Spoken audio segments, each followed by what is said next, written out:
হে আল্লাহ, বুঝে গেছি কি কারণে আযাব হচ্ছে। আমরা দুই গ্রুপের কথা শুনে আজকে জাহান্নামে ঢুকলাম। এক, বড় হুজুর। দুই, নেতা। রাত 2টার সময় নেতা ফোন করে বলেছে অমককে মেরে দাও। মরে দেওয়ার আগ পর্যন্ত ওই লোক জানতে পারল না আমি কেন মরি, আর মারে দেওয়ার আগ পর্যন্ত উনি জানে না আমি কেন ওকে মারতেছি, শুধুমাত্র নেতার ফোন কলে। দিন কত কঠিন পরিস্থিতি আমরা দুই চোখ দিয়ে দেখেছি। আরে দুর্নীতির নাম আসলেই 1000 কোটি, 200 কোটির নামই নেই। এদেশ বলে গরিব। হাতে গোনা কিছু মানুষের কাছে যে পরিমাণ টাকা জমা হয়ে আছে, ওই টাকা যদি ছিটায় দেওয়া হয় আমভাবে মানুষকে, এদেশে গরিব বলতে আপনি মিথ্যাবাদী হবেন, গরিব বলা যাচ্ছে না। দুর্নীতির নাম আসলেই 1000 কোটি 100 কোটির আলোচনা আসে না। এগুলো ছোটখাটো ব্যাপার, বাদ দাও। 20,000 কোটি, 30,000 কোটি, 40,000 কোটি এভাবে দুর্নীতি হয়েছে। মিথ্যা বললাম না সত্য বললাম? এই সমস্ত লোক কিন্তু ফজরের নামাজ হয়তো পড়ে না, জোহর হয়তো পড়ে না, জুমার নামাজে কিন্তু মসজিদে আসে না? না আসে। কয়টায় আসে? হলে 1:10-এ। ওই সময় এসে দেখে আমাদের দেশের হুজুররা ওই যে 12 চাঁদের 13 পূজা বই ধরে হা করে ম্যা ম্যা করে কি জানি পরে, থামি থামি পরে, তার মানে ও নিজেও বোঝে না, মুসল্লিরা ঘুম পাড়তেছে। মানুষ যদি মাতৃভাষায় খুতবা দিত আর বলতো হে আমার জাতি, আমি আল্লাহর সামনে দাঁড়াতে চাই নিষ্পাপ হয়ে, আল্লাহর সামনে আমি দাঁড়াতে চাই একজন আমানতদারী হিসেবে। আল্লাহ, ইমামতি করতে গিয়ে সুদখোরকে আমি ছাড়ি নাই, ঘুষখোরকে আমি ছাড়ি নাই, মিথ্যাবাদীকে আমি ছাড়ি নাই, তোমার কথা যেখানে পাইছি আমি হুবহু বলে দিয়েছি। আরে কিছুই বুঝতে পারে না। ওই যখন বসে বসে 3 নাম্বার খুতবা, বেদাতি খুতবা দেয়, তখন মসজিদে বেশিরভাগ লোক আসে না, তারা আসেই হলে 1টার পরে। মিথ্যা না সত্য?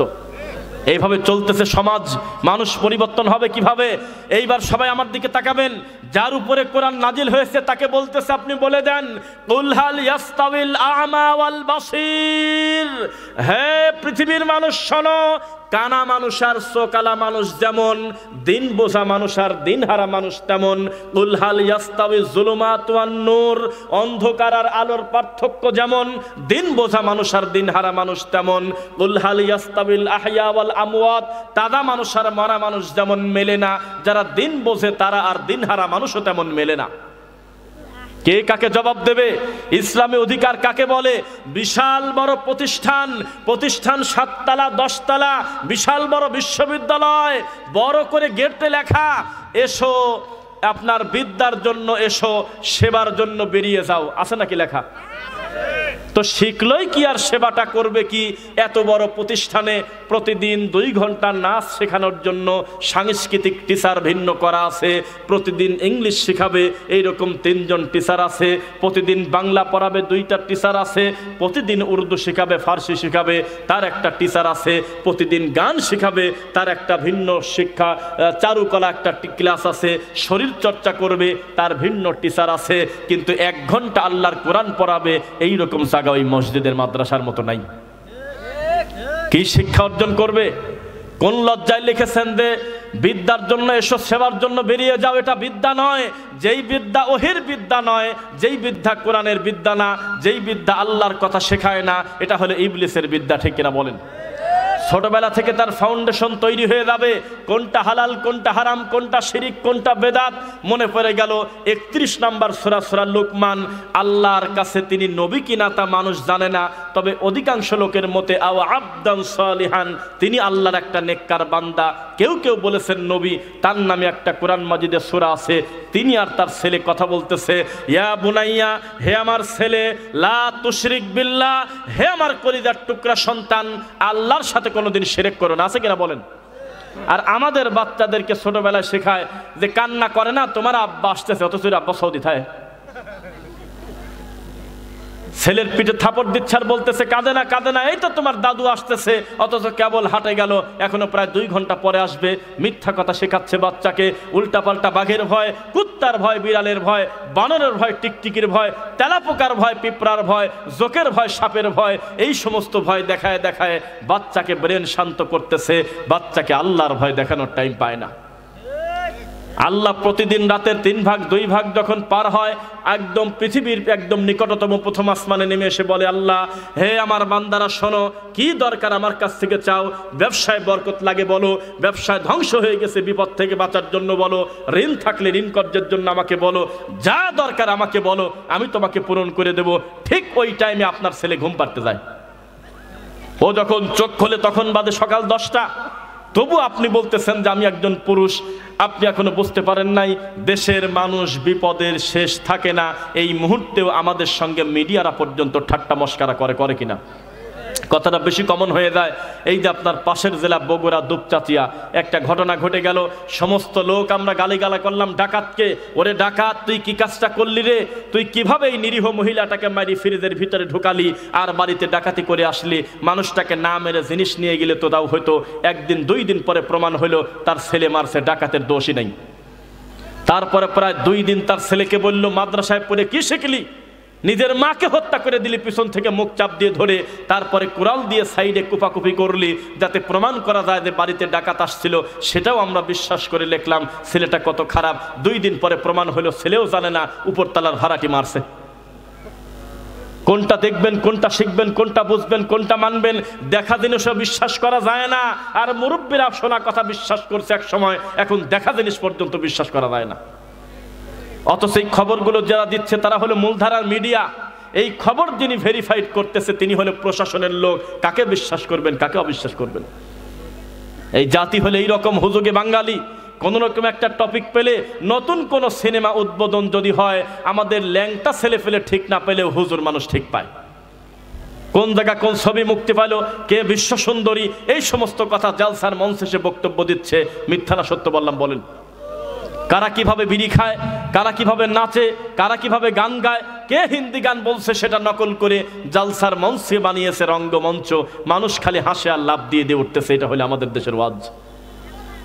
ওই যে শায়েখ আব্দুর রাজ্জাক বিন ইউসুফ হাফিজাহুল্লাহ, তিনি একটা বক্তব্যে বলছে যে উনি নাকি এক জায়গায় বক্তব্য দিতে গেছে।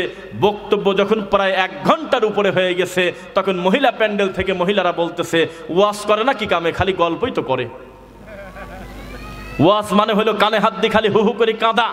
কিসের সাথে কি বলতেছে, শ্রোতা বলতেছে মন ভরায় দিয়ে গেল। কয় যে কি শিখলি, কয় তা জানি না।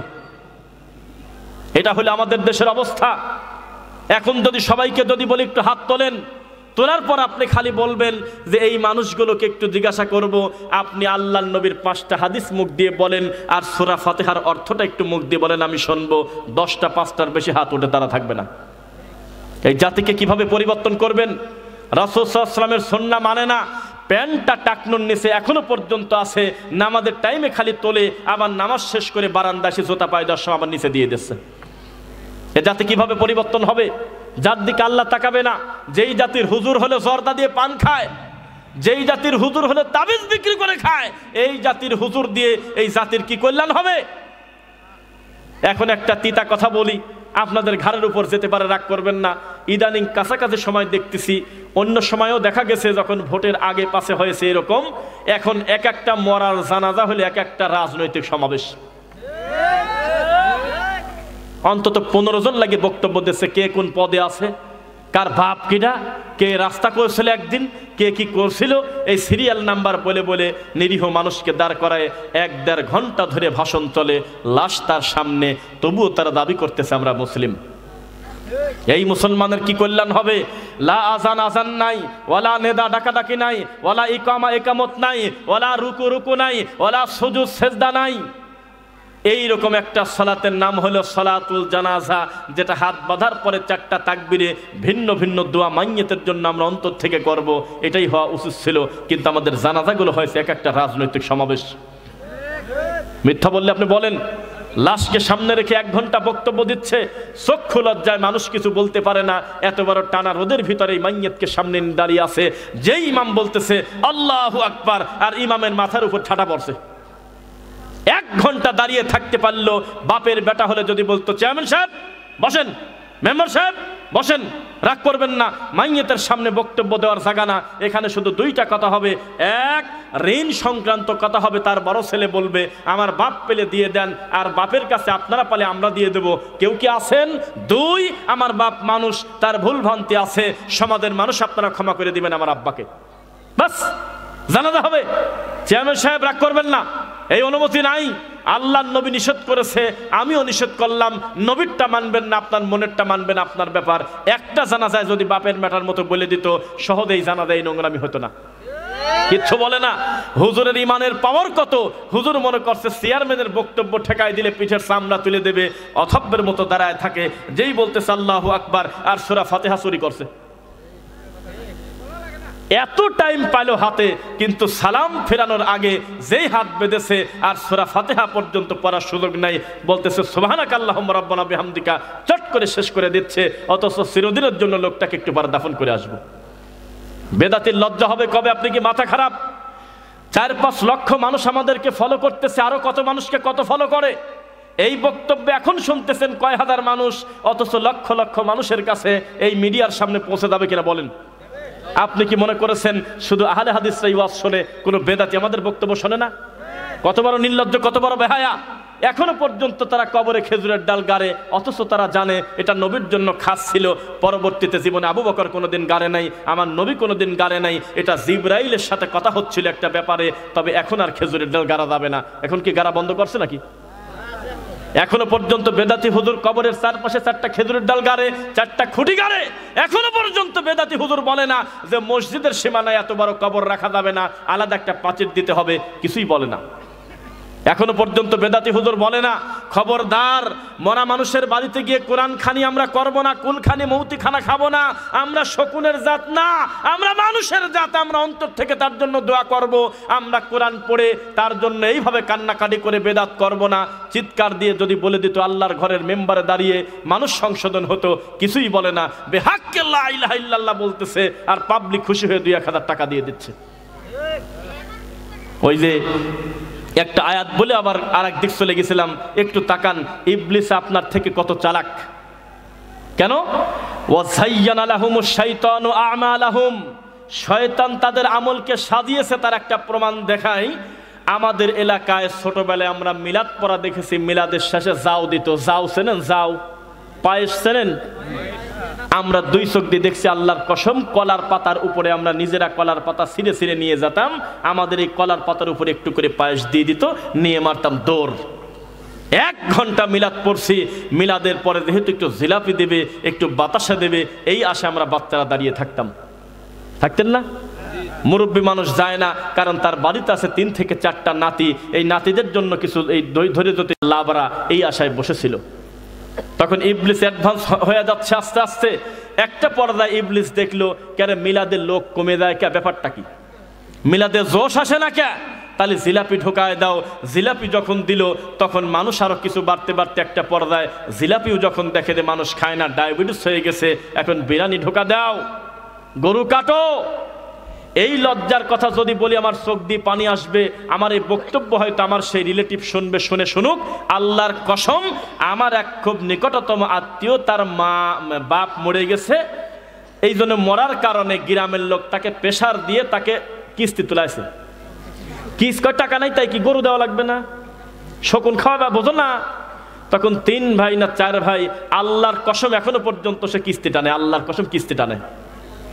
এখন সে বলতেছে আমি কি ভুলটা করছি, আমি নতুন বাড়িতে ঘর করতে গিয়ে আমি এমনি বিপদে বাঁচি না, আমি মানুষের কাছে ঋণ। যেই আমার বাপটা মরে গেল, সঙ্গে সঙ্গে এলাকার লোক বলতেছে কুলখানি করতেই হবে। তখন টাকা ধার করে এই বিপদ শেষ করছে। অথচ ওই বাপটা জীবিত থাকা অবস্থায় 2000 টাকা করে সব ভাই দেবে, এই ভাগ্য তাদের হয়নি। যেই মরে গেছে এত খুশি হলো, ধার করে হলে ওই মৌতি খানা খাওয়ানো লাগবে। এগুলো যারা খাচ্ছে সে হলো হুজুর, এটার প্রতিনিধিত্ব করতেছে ইবলিস শয়তান। তারা যদি বলতো এই লোকটা মারা গেল, 3টা এতিম ছেলে রেখে গেছে, এই 3টে এতিম ছেলের দায়িত্ব কেউ নিবে? হাত তোলো দেখি বাপের বেটা কে আছে। এটা কতই না ভালো হতো। 2, নবী বলেছেন পৃথিবীর যত বড় শোক হোক 3 দিন শোক পালন করা জায়েজ আছে। 2, কেউ যদি স্বামী মরে যায় স্ত্রী 4 মাস 10 দিন শোক পালন করবে। পাড়া প্রতিবেশী খানা নিয়ে যায়, বলবে তোমরা অসহায় বিপদে পড়েছো, তোমার স্বামী মরে গেছে, এই খানা তোমরা খাও, অনুরোধ করতেছি খাও, কষ্ট মনে করো না, আল্লাহর জিনিস আল্লাহ নিয়ে গেছে, ধৈর্য ধারণ করো। এটা ভালো মানুষের বাচ্চার কাম। আর ফকিরের বাচ্চা ওই বাড়িতেই যাবার খাবির চায়। লাশ এখনো সামনেই আছে, দাফনি হয় নাই, ঘোষণা হয়ে যাচ্ছে আগামীকালকে বাদজোহরের বাড়ি মৌতিখানা, শকুনের দল তোমরা আসো। এই অমানবিক কাজ যদি না ওঠেন তো কি হবে বলেন? ইহুদি খ্রিস্টানরা পর্যন্ত লজ্জা পায়। তারা কিন্তু দেখবেন মানুষকে ঋণ দেয়, সিসিটিভি থেকে, ব্রাক থেকে, বিভিন্ন কিছু সুদের নামে ইমান ধ্বংস তো করে, কিন্তু মানুষকে দেখাচ্ছে তারা মানুষের উপকার করে, বলে না? হায় রে কপাল পোড়া মুসলমান, যদি তুমি মনে করতে টাকার জোর আছে, বাপ মরে গেছে, বাপকে আল্লাহর সন্তুষ্টির জন্য, বাপের জান্নাতের জন্য আমি একটা কষ্ট করে একটা সেলাই মেশিন কিনে দেই একটা বিধবা মহিলাকে, একটা বেকার যুবককে আমি একটা ফটোকপির মেশিন কিনে যাই, তাহলে তার মাধ্যমে আল্লাহ 5টা লোকের রুজি দিত। এ কোন জ্বালা? একদিনে 3টা গরু খায় ফেললো, কি লাভ হলো বল? একটু পর টয়লেটে যাবি, লবণ কম হলে জীবনটা শেষ। আর যত ভালো স্বাদ হোক, আর এক বাড়িতে গিয়ে এর থেকে ভালো খাবার হলে তখন বলতেছে আগেরটা ভুলে গেলাম, এটাই ঠিক আছে।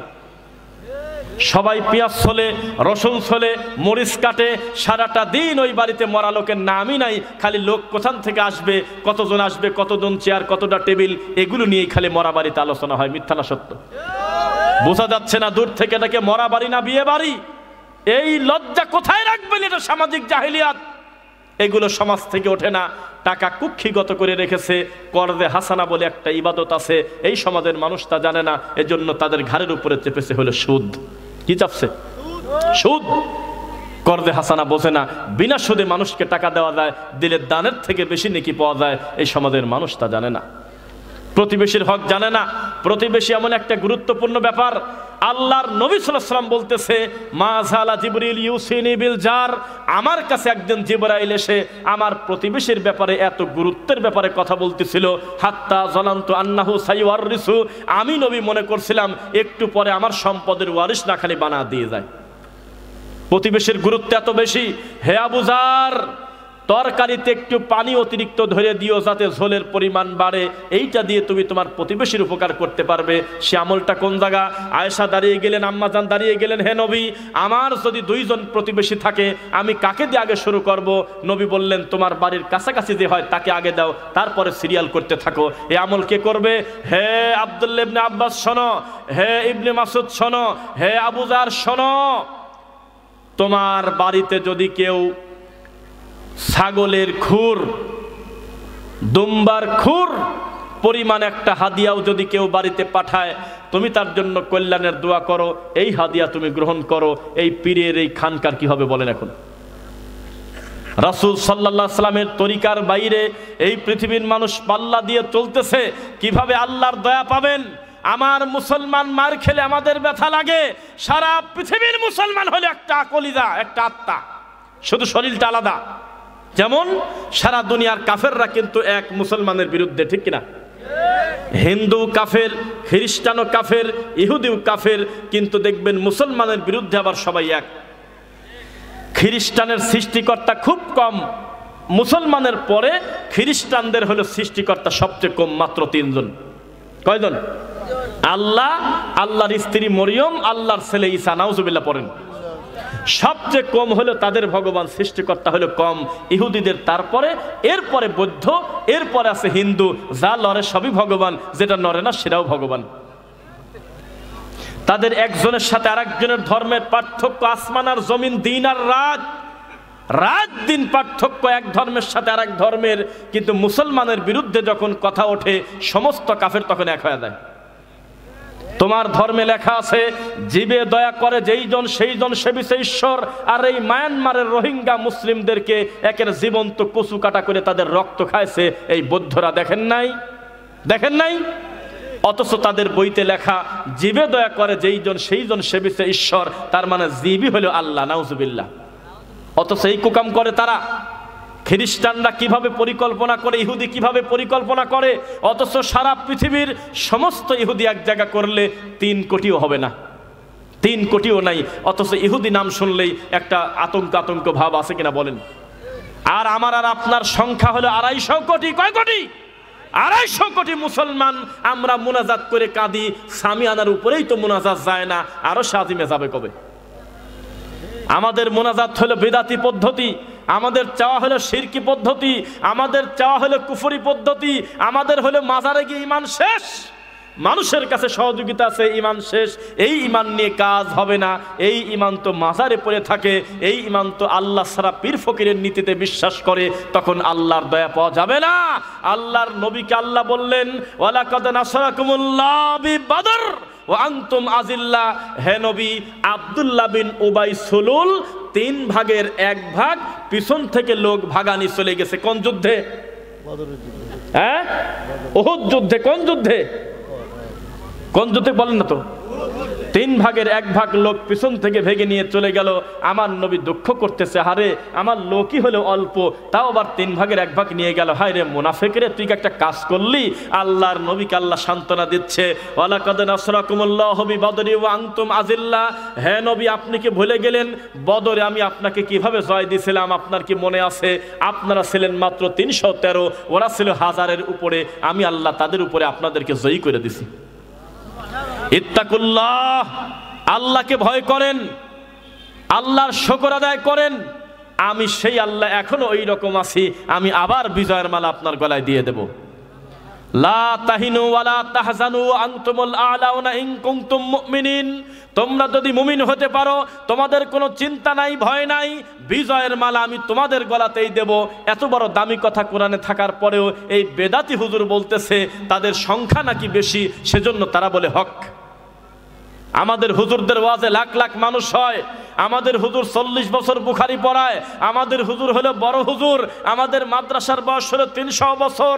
এগুলো কোনোদিন সত্যের মাপকাঠি না, সত্যের মাপকাঠি হলো আল্লাহর কোরআন এবং রাসূলের সহিহ হাদিস। বোঝা যাচ্ছে? ওয়ামা ইউমিনু আকসারুহুম বিল্লাহ ইল্লা ওয়া হুম মুশরিকুন। তারা অধিকাংশ মানুষ ঈমান আনে, ঈমান আনার পরেও তারা মুশরিক, তারা শিরিক করে। এদের ব্যাপারে আপনি কি বলবেন? ফিরে আসেন আল্লাহর দিকে, ফিরে আসেন রাসূলের দিকে। ডক্টর জাকির নায়েককে জিজ্ঞাসা করা হলো যে আপনি তো আগে অনেক মহান পেশায় ছিলেন মিস্টার জাকির। জাকির নায়েক বক্তব্য থামিয়ে দিয়ে বললেন, জি না, আমি যখন ডাক্তার ছিলাম তখন আমি মহান পেশায় ছিলাম না, আমি এখন যে কাম করতেছি সেটা হলো মহান। ওয়ামান আহসানু কাওলাম মিম্মান দাআ ইলাল্লাহ। এত ভালোবাসে কিন্তু প্যান্টটা টাকলোর নিচে ও বোঝে না। সাইদি সাহেবকে ভালোবাসে, গলায় তাবিজও বোঝে না, ভালোবাসে এর নাম নয়। আজকের থেকে প্রায় 30-35 বছর আগে সাইদি সাহেব এইভাবে হাত উঁচু করে বলেছিল, নামাজ উম্মতেরা নামাজ, এই নামাজ আমাদের অনেকেরই শুদ্ধ হয় না, নামাজটা যদি শুদ্ধ করতে চান নাসিরউদ্দিন আলবানির সালাতুর রাসূল বইটা পড়ে দেখবেন। মিথ্যা বলছে নাকি বলেন তো? দেখেছেন? কোনো দিন কোনো বেদাতি বা তার কোনো অনুসারীকে দেখলাম না জালসায় খোলা মাঠে এসে বলল আমরাও সাক্ষী দিচ্ছি, এত বড় মানুষ যদি তার ভুল সংশোধন করে সত্য মেনে নেয়, আমি কি আর তুমি কে, আমরাও সালাতুর রাসূল বইটা পড়ব। কই হুজুর তো বলে না। সাইদি সাহেব আজকের থেকে 30 বছর আগে বলেছে সাহারির আগে মাইকে ডাকাডাকি করা যাবে না, আর আছে 3 মিনিট, আর আছে 5 মিনিট, আর আছে 2 মিনিট, এটা বলা যাবে না, ডাইরেক্ট আল্লাহর ঘরে আজান হবে। এই কথা শুনছেন কেউ আপনারা? মাশাআল্লাহ, সব তো জানেন। তিনি নিষেধ করেছে। তাকে জিজ্ঞাসা করা হলো যে আপনি চট্টগ্রামে আগে তো মিলাদ পড়তেন, এখন মিলাদ পড়া বাদ দিয়েছেন কেন? তিনি মুস্কি হেসে কত সুন্দর করে জবাব দিচ্ছে, সব কিছুই তো আমাদের জানা থাকবে সেটা জরুরি না, আমরা একটা সময় বুঝি নাই, তবে এখন দেখতেছি নবী করে নাই, সাহাবী করে নাই, ইমামরা করে নাই, আসলে এই মিলাদ পড়া কাজটা বেদাত, আপনারা করবেন না বলছে নাকি? মহিলা প্যান্ডেল থেকে প্রশ্ন আসলো, খাদিজা নামে একটা বোন প্রশ্ন করেছে, নামাজের পরে ডানে বামে সালাম ফিরানোর পর ইমাম মুসল্লি সকলে মিলে যে সম্মিলিত মুনাজাত করা হয় এটা নাকি চলবে না? তখন তিনি মুস্কি হেসে বললেন, বাহ বাহ, মা বোনদের ভিতর থেকে তো খুব ভালো ভালো প্রশ্ন আসতেছে। ওয়াজটা ছিল দিনের বেলা, ওয়াজটা ছিল পাবনা পুষ্পপাড়া, আমি যতদূর জানি, ভুল হতে পারে, তবে এই কথা নিশ্চিত যে তিনি বলেছেন, একদম ভিডিওতে এখনো পর্যন্ত আছে। আপনি এখন আমার বক্তব্যের শেষে লিখবেন সম্মিলিত মুনাজাত সম্পর্কে সাইদি সাহেব কি বললেন, লেখার সাথে সাথে দেখবেন বক্তব্য আসবে। আর প্রশ্ন যে করেছিল তার নাম হলো খাদিজা নামে একটা মহিলা। তখন তিনি উত্তর দিচ্ছে, জীবন, আপনি ঠিকই বলেছেন, আল্লাহর নবী এরকম ইস্তেমাই মোনাজাত সবাইকে নিয়ে নামাজের পরে একযোগে করেছেন, তার কোনো প্রমাণ হাদিসে নাই। কিসের পণ্ডিত আপনি? এত বড় মানুষ অকপটে সত্য স্বীকার করতেন, যখনই তার কেউ ভুল ধরিয়ে দিতেন তিনি সুন্দর করে ভুলটা হকটা মেনে নিতেন আর ভুলটা ছেড়ে দিতেন। আপনার হুজুর মানবে কবে? হুজুর যদি বলতো তাবিজ কবজ ব্যবহার করা শিরিক, এটা শুধু আহলে হাদিসের লোকজন বলে কেন, আমরাও বলবো এটা একটা মীমাংসিত শিরক, এ ব্যাপারে নবী নিষেধ করছে, তাহলে কতই না ভালো হতো। কুলখানের বিরোধিতা শুধু আহলে হাদিস একা করবে কেন? হানাফিরা সবাই মাঠে নামো, সব বক্তা একযোগে স্বীকার করব, মৌতি খানা খাওয়া যাবে না, মানুষের বাড়িতে কুলখানি খাওয়া যাবে না, মিলাদ পড়া যাবে না, তাহলে কতই না ভালো হতো। ও পৃথিবীর মানুষ শোনো, টাকনুর উপরে পুরুষরা কাপড় পরো, স্বর্ণ ব্যবহার করো না, এ কথা নবী বলেছে, শুধু আহলে হাদিসরা বলবে কেন, সবাই তোমরা বলো, কতই না ভালো হতো। কবে সেই দিন আসবে যেই দিন হানাফি হুজুর চিৎকার দিয়ে মাঠে এসে সাইদি সাহেবের মতো বলবে, মরা পীর, তাদা পীর, ছোট পীর, বড় পীর, পৃথিবীর কোন পীর আপনার বিচারের মাঠে এক পয়সার উপকার করতে পারবে না। এ কথা কি বলছিল? বলেন না কেন বলছিল? কবে সেই দিন আসবে যেই দিন তখন আমরা বুঝবো আসলেই তারা সাইদি সাহেবকে ভালোবাসে। এখন আমরা বলতেছি আদৌ পর্যন্ত অধিকাংশ তারা অভিনয় করে, শয়তানি করে, নাম নিচ্ছে বড় বড় মানুষের, কিন্তু মূলত ভালো কথাগুলি মানে না। এত দিন ধরে আমরা চিৎকার করে বলে আসতেছি, ভাই খবরদার, নামাইতো নাসুমা গদা এগুলো পড়ো না, আল্লাহর ঘরে পর্যন্ত জায়গা হয়। আর ইসলামিক ফাউন্ডেশনে বসে বসে বড় বড় হুজুর এই কাজগুলি করতেছে। জাতি বড় কঠিন বিপদে। ইসলামিক ফাউন্ডেশনের গভর্নর পদে এমনও মানুষ আমরা পাইছিলাম, আমাদের জুলুমের কারণে আমাদের ঘাড়ের উপরে বসেছিল একটা কবর পূজারী। মিথ্যা না সত্য বলেন তো? জান্নাতি বানায় দিচ্ছে দাঁড়ার উপরে, কত রকমের নোংরা কথা বলে একটা টাটকা কবর পূজারী আমাদের ঘাড়ের উপর বসেছিল। পরিস্থিতি কত কঠিন ছিল। আমাদের হাতের কামাই। আজও যদি আল্লাহর তাওহীদকে আমরা শক্ত করে আঁকড়ে ধরি, ইনশাআল্লাহ আমাদের বিজয় হবে। ইনশাআল্লাহ বলেন। লা তাযালু তাইফাতুম মিন উম্মতি যাহিরিন আলাল হক। পরিস্থিতি যত জটিল হোক না কেন, আমার উম্মতের একদল সর্বদা হকের উপর থাকবে, তাদের কেউ কোনো ক্ষতি করতে পারবে না, ইনশাআল্লাহ। মনে থাকবে আপনাদের? যাই হোক, সংখ্যায় আপনাদের যাই হোক, বক্তব্য শুরু থেকে এখন পর্যন্ত আপনাদের আগ্রহের কোনো ত্রুটি পাই নাই, আলহামদুলিল্লাহ।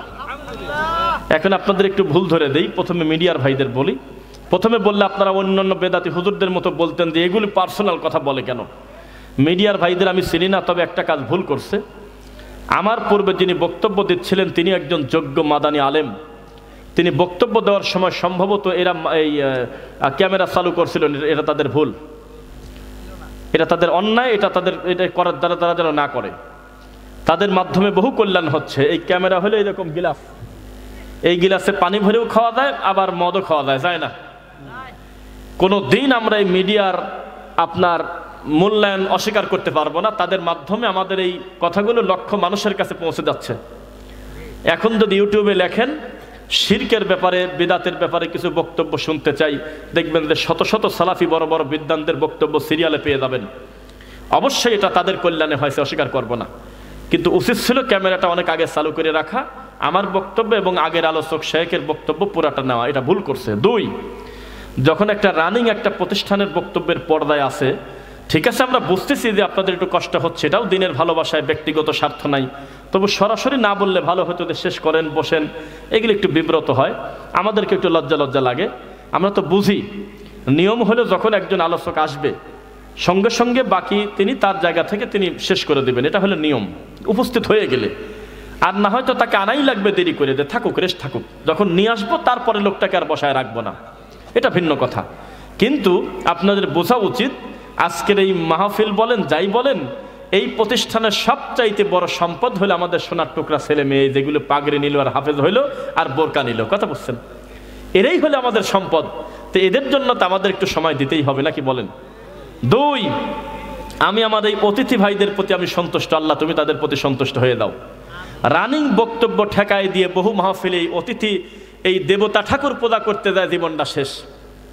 রানিং বক্তব্য ঠেকায় দিয়ে নেতা আসতেছে ছেলেপেলা নিয়ে, সবই তো বিড়িখোর বেশিরভাগ, ইল্লা ইনশাআল্লাহ কিছু ব্যতিক্রম, এসেই বক্তার বক্তব্য ঠেকায় দিয়ে, হুজুর বেয়াদবি নেবেন না, আমি সংক্ষেপে দুইটা কথা বলে চলে যাবো, আমার আর এক জায়গায় যাওয়া লাগবে, তো বলেন। তখন উনি 30 মিনিট ধরে ওয়াজ করতেছে, 30 মিনিট ধরে ওয়াজ করে বলতেছে আমার সংক্ষিপ্ত বক্তব্য এখানে ডেলিভারি দিলাম। পাবলিক বিরক্ত হয়ে যায় এই সমস্ত বক্তব্য শুনলে। আলোচক যদি 10 মিনিট বেশি বক্তব্য দেয় মানুষ খুশি হয়, কিন্তু অতিথির ভাষণ যদি 2 মিনিটের জায়গায় 4 মিনিট হয় লোকজনের ভালো লাগে না। সব মিলায়ে দীর্ঘ সময় দিয়ে আপনারা সুন্দর একটা আগ্রহ দেখিয়ে বিরক্তি প্রকাশ না করে পুরো বক্তব্য শুনেছেন, আল্লাহ আপনাদেরকে উত্তম বিনিময় দিন। 3, আমাদের সফরটা খুব একটা ছোট না, আগে পাশে এই আশপাশে কোনো মাহফিল আমাদের নাই, সিঙ্গেল এই মাহফিলটা করার জন্য আমাদের কলিজার ভাই শামসুল হুদা আমাদের পাশে বসে আছেন। সমস্ত মানুষকে তো আমরা চেনবো জানবো না, আসার পরে চেনবো নাকি, কারো না কারোর মাধ্যমে আসতে হয়। এই মানুষটা 2 বছরের প্রচেষ্টায় আল্লাহ আমাদেরকে সময় মিলিয়েছে, তাই আজকের এই ডেটটা তিনি নিয়েছে। তো সেই হিসেবে আমাদের আসতে সময় লেগেছে 15 ঘন্টা 11 মিনিট। এখানে তখন নামি 15 ঘন্টা 11 মিনিট। তো আল্লাহর ইচ্ছা, তবু আমাদের ভিতরে কোনো ক্লান্তি আপনাকে 1 মিনিট বসতে দেই নেই, ব্যক্তিগত কোনো শব্দ করি নেই, টানা বক্তব্য দিয়ে গেছি, কারণ এটা আপনাদের হক, এটা আপনাদের ঠেকানাই যে বক্তা আসলো কোথা থেকে, যে গেল কোথা থেকে।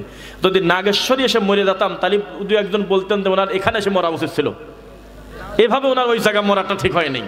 মানে কিছু কিছু জায়গা মজা করে বললাম, মানে এরকম দেখা যায়। কমিটি আপনার এই টেনশন নেবে না যে আপনি কোথা থেকে আসলেন গেলেন, কিছুই না। উনি মনে করবে যে বক্তা 1 ঘন্টা ওয়াজ করে টাকা নিয়ে চলে যাচ্ছে রে।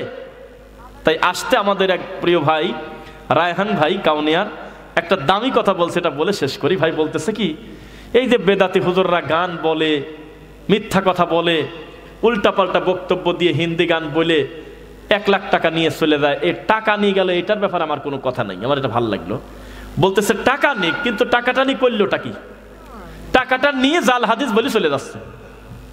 উনি বলতেছে যদি একজন গায়ক যদি 2 লক্ষ টাকা নেয়, একজন সম্মানী আলেম 10 লাখ নিক, কিন্তু কেউ বলতে পারবে না 10 লাখ টাকার বিনিময়ে একটা আলিফ কেনা যায়, যাবে কি? এটা জাগতিক ব্যাপার, এটা কমিটিরা বুঝবে, সেটা তাদের ব্যাপার, মানুষের প্রতি জুলুম হবে না। কিন্তু আমার প্রশ্ন যে এত কষ্টের টাকা, এই রাত দিন পরিশ্রম করে এত কিছু করে একটা বক্তাকে নিয়ে আসলো, 2টা কথা শুনবো, এই বক্তা মঞ্চে উঠেই তার বাপদাদার গল্প বললো, কত কি কাম হলো? মঞ্চে উঠেই সে জাল হাদিস বললো, মঞ্চে উঠেই সে আর এক ভাইকে কাফের বললো, খ্রিস্টান বললো, গালিগালাজ করলো, লাভটা কি হলো বলেন? কষ্ট না? তো সেই হিসেবে আমি আপনাদের প্রতি সন্তুষ্ট। এখন আপনি বক্তব্য শেষ করে যাবেন 100 মিটার, 200 মিটার, 500 মিটার, আমি যাব হলো 397 কিলো। এখন এই মুহূর্তে এখান থেকে নামবো, নামার সাথে সাথে চেষ্টা করবো আমরা গাড়িতে যাওয়ার, বাকি পরবর্তী সফরের চিন্তা। খালি একটা দোয়া আল্লাহর কাছে চাই আপনাদের মাধ্যমে, আল্লাহ যেন আমাদের সফরকে নিরাপদ করেন। আর আলেমদের প্রতি মন খারাপ করবেন না। অনেকেই দিকে আসলে এই কথা বলেন যে আমাদের বাড়িকে এখানে হওয়া পাপ, যাকেই ফোন দেয় সেই কৌশলে এড়িয়ে যায়, আমাদের দূরত্বের কারণে আসে না। শোনেন, জেলার প্রতি কোনোদিন মানুষের রাগ থাকে না, এটা দূরত্বের কারণে মিলানোর জন্য অসুবিধা হয়। টাঙ্গাইল, নারায়ণগঞ্জ, গাজীপুর, আশপাশে কুমিল্লা, যে সমস্ত জায়গা ঢাকা কেন্দ্রিক জেলা, এইসব জায়গায় যারা বক্তারা থাকে তারা বাড়িতে ভাত খেয়ে যাবে, মাহফিল করে এসে আবার বাড়িতে শুয়ে থাকবে, তাই না? কিন্তু একটা মাহফিল করতে এসে আপনার এলাকায় প্রায় 2 দিন তার মাহফিল হবে না। সকাল 6টা 17 মিনিটে বাসা থেকে বের হয়েছি, আপনার এখানে আসা লাগছে 10টার পরে, তাহলে পরিস্থিতি জটিল। তারপরেও আমরা ব্যক্তিগত কোনো কথা বলে আপনাদেরকে কষ্ট দিতে চাই নাই, আল্লাহ তুমি সাক্ষী। লাস্টে আমার এটাই সবচেয়ে বড় দাবি, আল ফালা। আলেম ওলামা চুপ থাকেন, বলেন তো ফালা শব্দের অর্থ কি? কামিয়াবি মানে কল্যাণ। কি কল্যাণ? ওই যে হাইয়া আল ফালা বলে ডাকে না মুয়াজ্জিন, কল্যাণের দিকে আসো। এত সুন্দর একটা নাম, আর আমি শুধু সেই মানুষটার জন্য আমার প্রাণ ভরে দোয়া করতে মন চাচ্ছে, যেই মানুষটার নাম হাফেজ আতাউর রহমান রহিমাহুল্লাহ। আমি তো তাকে চিনি না, তবে এই মানুষটার মাধ্যমে এই কোরআন হাদিসের এত বড় একটা প্রতিষ্ঠান এই গ্রামে দাঁড়ায় গেছে, যেই প্রতিষ্ঠানের নামটা আমরা অনেক আগে থেকে শুনি, আলহামদুলিল্লাহ। এবং তার তত্ত্বাবধানে তারই কলিদার টুকরা সন্তান জনাব মোহাম্মদ আমিনুর রহমান ইবনে আতাউর রহমান, কেউ আমাকে শেখায় দেয় নাই, তবে ইবনে আতাউর রহমান দেখে আমি বুঝলাম যে আতাউর রহমানের সন্তান আমিনুর রহমান। আল্লাহ তাকে দিয়ে তুমি তোমার আরো দিনের খেদমত নাও, আল্লাহুম্মা আমিন। পরিচ্ছন্ন একটা মাহফিল, কোনো কালেকশন, কোনো হৈহুল্লোর কিচ্ছু নাই।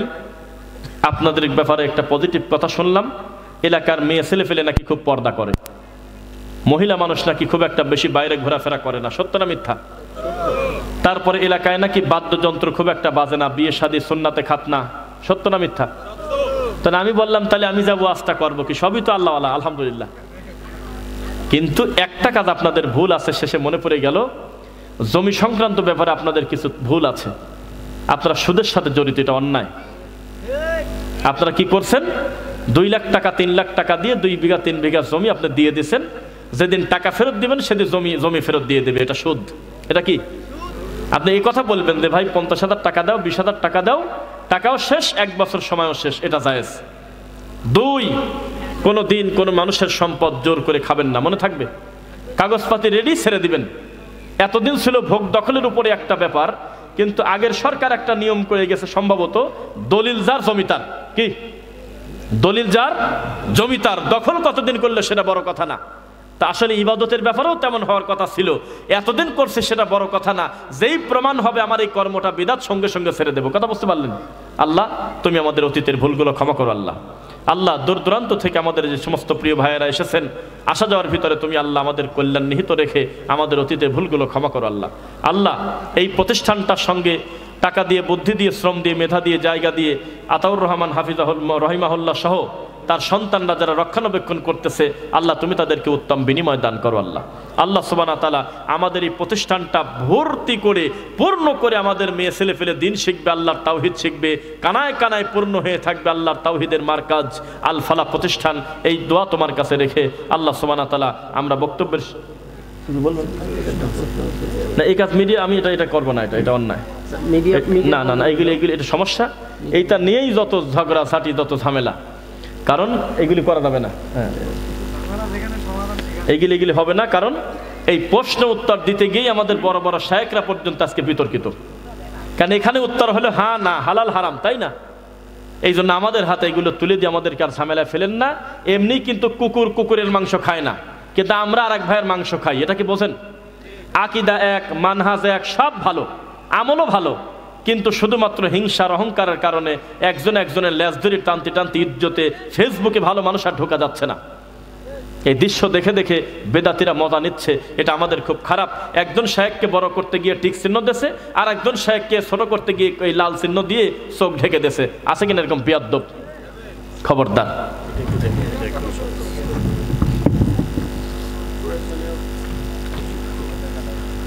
রমজানে ওষুধ খেয়ে পিরিয়ড বন্ধ করা যাবে কিনা, এই ব্যাপারটাও তো ইখতিলাফ। রমাদান আল্লাহ ফরজ করেছে, আর তার যে পিরিয়ড যেটা হয় এটাও আল্লাহ নির্ধারিত। কে নির্ধারিত? নিজের প্রতি জুলুম করা যাবে না। শর্ত সাপেক্ষে কেউ বৈধ বললেও আমি এখানে হালাল হারামের কোনো কথা আমি বলবো না। তবে আপনাদের উদ্দেশ্যে আমার একটি কথা, আপনাদের এই যা জীবন ঘনিষ্ঠ বিষয়গুলো আছে এইগুলো লিখিত করে আপনি জমা দিবেন, আমাদের দায়িত্বশীল আলেম জবাব দেবে। আর একটা কথা, একটা সবাই তাকান, এই যে আব্দুর রাজ্জাক বিন ইউসুফ হাফিজাহুল্লাহর কাছে প্রশ্ন যায় যে স্ত্রীর দুধ খাওয়া জায়েজ আছে কিনা, যায় কিনা? আরে পান না মেলা? একই ব্যক্তির কাছে প্রায় 10 জন এই প্রশ্ন করছে। এটা কি মানুষ? এই কাজ যে করে সেটা মানুষ বলেন? এটা পরিকল্পিতভাবে ইউটিউবাররা, আজকে বলেই ফেলি, ইউটিউবাররা বাড়ি থেকে প্রি প্ল্যান করে নিয়ে যায় যে এই কথা যদি ওনার মুখ দিয়ে বের করি তাহলে অন্য ভিডিও 2000 লোক দেখলে এইটাকে দেখবে 1 লাখ লোক। তখন এই প্রশ্ন করে কি করতেছে, এইটা নিয়ে টিকটকাররা ইউটিউবওয়ালারা খেলতেছে। খবরদার, খালি প্রশ্ন করবেন না আমি জান্নাতে যাবো কিভাবে, আমি গুনাহমুক্ত হব কিভাবে, আমার ছেলে মাদ্রাসায় পড়াতে চাই কি করলে ভালো হয়, আমার ছেলে মেধা শক্তি বৃদ্ধির জন্য কি করা যায়, আমার স্ত্রী পর্দা করে না তার জন্য কিছু নসিহা করেন। এই কথা প্রশ্ন পাওয়া যায় না, খালি ওই হুজুর বলছে, এই হুজুর বলছে, এই ধরনের কথা। আমি শুরুতেই বলছি এগুলো আমি এড়িয়ে চলি। এগুলো যোগ্য আলেমদের কাছে প্রশ্ন দিবেন, তারা সুন্দরভাবে উত্তর দিয়ে দেবে। এই ব্যাপারটা শুধু আজকে না, 2021 সালের ফেব্রুয়ারি মাসের 19 তারিখ থেকে এখন পর্যন্ত একটা প্রশ্ন উত্তরের কাগজ আমি 2 চোখ দিয়ে দেখিনি, ধরবো না। আল্লাহ তুমি আমাদের অতীতের ভুল ক্ষমা করো। আমাদের যে সমস্ত আত্মীয় স্বজন মারা গেছে, শিরক করে নাই, অন্য পাপের কারণে কবর আযাব হচ্ছে, আল্লাহ তুমি তাদের ক্ষমা করো, তাদের প্রতি দয়া করো। আল্লাহ যারা আমরা অসুস্থ তুমি তাদেরকে উত্তম শেফা দান করো। আল্লাহ যারা ঋণগ্রস্ত তুমি তাদের ঋণ মুক্ত হওয়ার তৌফিক দাও। আল্লাহ সভাপতি সাহেব কোথায়? আচ্ছা মাশাআল্লাহ, খুব বিনয়ী মানুষ, দেখেন চুপ করে কথাগুলো শুনলেন। তো আপনি কি অনুমতি দিলেন শেষ করে দোয়া পড়া যায় কিনা? জি, শুনে নিতে হয়। সুবহানাকা আল্লাহুম্মা রব্বানা ওয়া বিহামদিকা আশহাদু আল্লা ইলাহা ইল্লা আনতা আস্তাগফিরুকা